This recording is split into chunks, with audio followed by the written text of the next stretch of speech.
በአሜሪካ ፕሬዝዳንቶች ታሪክ በቀጥታ በአሜሪካ ሕዝብ ሳይመረጥ የአሜሪካ ፕሬዝዳንት የሆነ መሪ እንዳለ ስንቶቻችሁ ታውቃላችሁ? ካላወቃችሁት ጀራልድ ፎርድ ሲሆን ፕሬዝዳንት ፎርድ የአሜሪካ 38ኛው ፕሬዝዳንት በመሆን ከ1974 እስከ 1977 ድረስ አሜሪካንን መርቷል።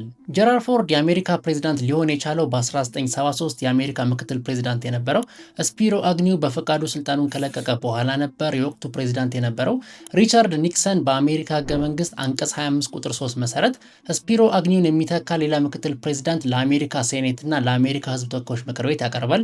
ይህ እጩም የሪፐብሊካን ፓርቲ አባል የሆነው ጀራልድ ፎርድ ነው። የአሜሪካ ሴኔት እና ምክር ቤት ሹመቱን ካጸደቁለት በኋላ ጀራልድ ፎርድ የአሜሪካ 40ኛው ምክትል ፕሬዝዳንት የሆነ ሲሆን ፎርድ 1 ዓመት በምክትል ፕሬዝዳንትነት ሳይሰራ ነበር። ፕሬዝዳንት ሪቻርድ ኒክሰን ከወተርጌቱ ቅሌት ጋር በተያያዘ ስልጣኑ በኦገስት 1974 የለቀቀው።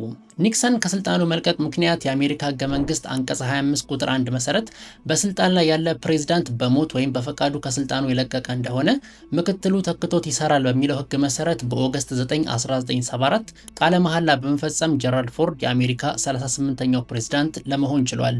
ጀራልድ ፎርድ በቀጥታ በአሜሪካ ህዝብ ለፕሬዝዳንትነትም ሆነ ለምክትል ፕሬዝዳንትነት ሳይመረጥ ነበር ሁለት ሰዎች ስልጣናቸውን በመልቀቃቸው ምክንያት የአሜሪካ ፕሬዝዳንት መሆን የቻለው። በነገራችን ላይ ፕሬዝዳንት ሪቻርድ ኒክሰን ከስልጣን እንዲወርድ ምክንያት ስለሆነው የወተርጌቱ ታሪክ ሰፋ ያለ ቪዲዮ ዩቲዩብ ላይ ሰርቼላችኋለሁ። ቪዲዮ ኮሜንት ላይ ከታች ወይም ባዮ ላይ ባለው ሊንክ ገብታችሁ ማየት ትችላላችሁ። ተመሳሳይ ቪዲዮዎች እንደርሳችሁ ይህን ገጽ ፎሎው እና ቪዲዮንም ሼር እና ላይክ ማድረጋችሁን እንዳትረሱ።